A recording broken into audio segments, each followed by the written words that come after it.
Good morning, ladies and gentlemen, bald-headed mosquitoes and bow-legged ants. And yes, I know it's late in the week. It's been a crazy, crazy past week and a half since my return from the States. But if you guys don't know who I am by now, and you should, well, the name's Red, aka the Black Magic Shaka himself. Um, and this is another fun-filled episode of The Other Side of the Ropes. Now, from what I've seen from the reviews from the last one we had from last week, yeah, it's almost kind of hard to top that one because I even checked how many views it was on WrestlingJunkies.de since we've last been posted. Yeah, it's kind of hard to top that one, and it didn't even have any subject matter. Well, yes, it did. Like I said, I was dealing with two of the most controversial figures in the British indie wrestling scene. PT player, internet icon Peter Staniforth, and teetotal Tommy Stevens. Yeah, I mean, their whole thing is they're not trying to do what everybody else is doing because, well, everybody else is doing it. And that's what makes them tick, folks. Now, for those of you who may be wondering what this is that I'm holding, okay, let's do a rewind from 2 weeks ago, the day before we shot the last column.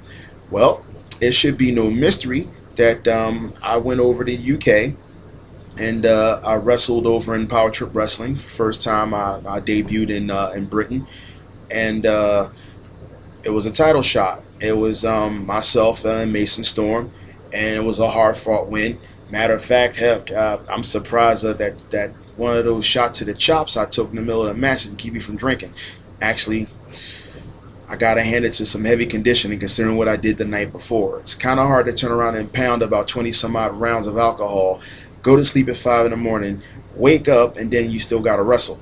That's a heavy testament, folks. And yes, I was very much sober when I wrestled. Yes, I did, considering the fact I lost about 5 pounds of water before I got to the ring. But as to what's going on here is I got a mandate shortly thereafter when I came back from the States, and they shipped the belt over to me.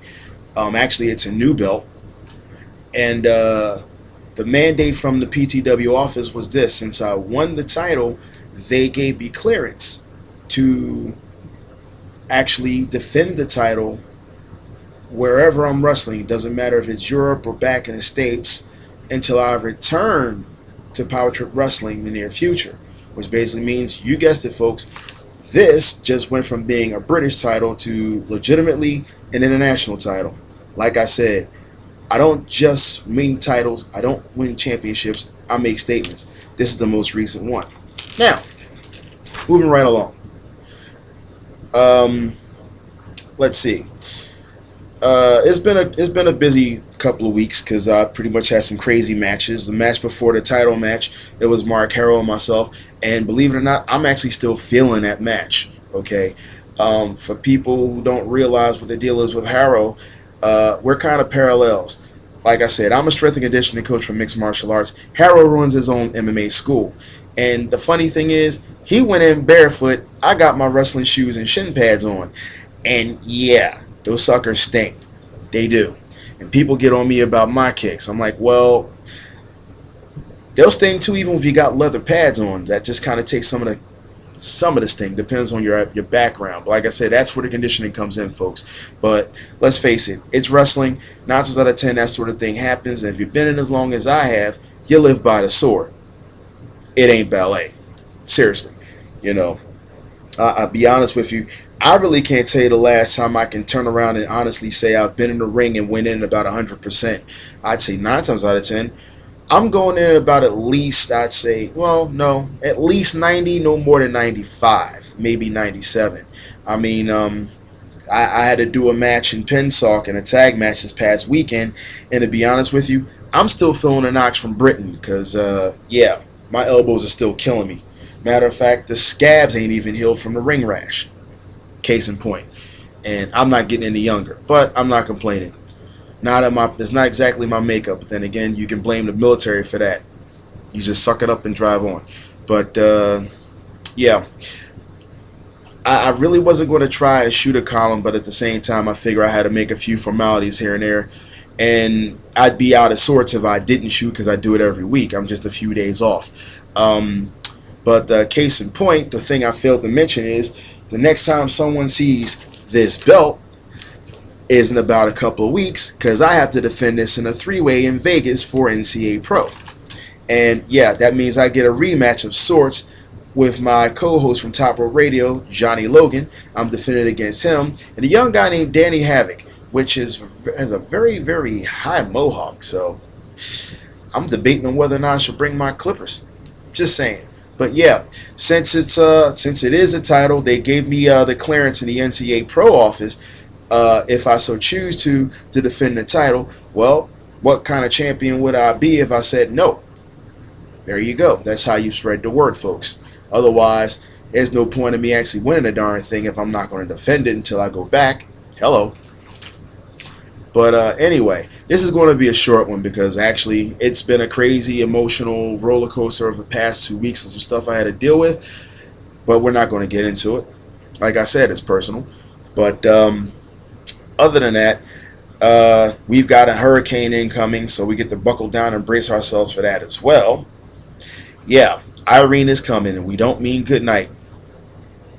Sorry, Adrian. I mean Adonis, folks.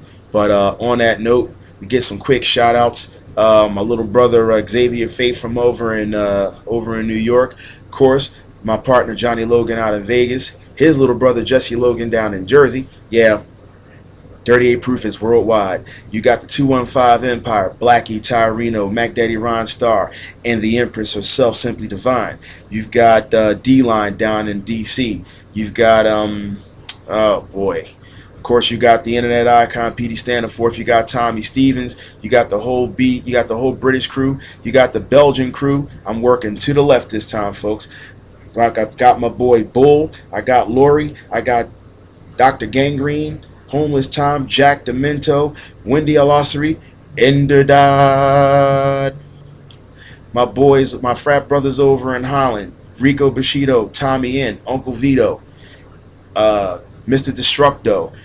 Over to Germany, my boys, the BC crew over in Berlin, Craig BC, Johnny Tiger, the voice Rick Valentine, Andrea Bobbich and Top Catch, WrestlingFevers.de with Marcus Eisenkole, Bern Lawrence over in WrestlingJunkies.de.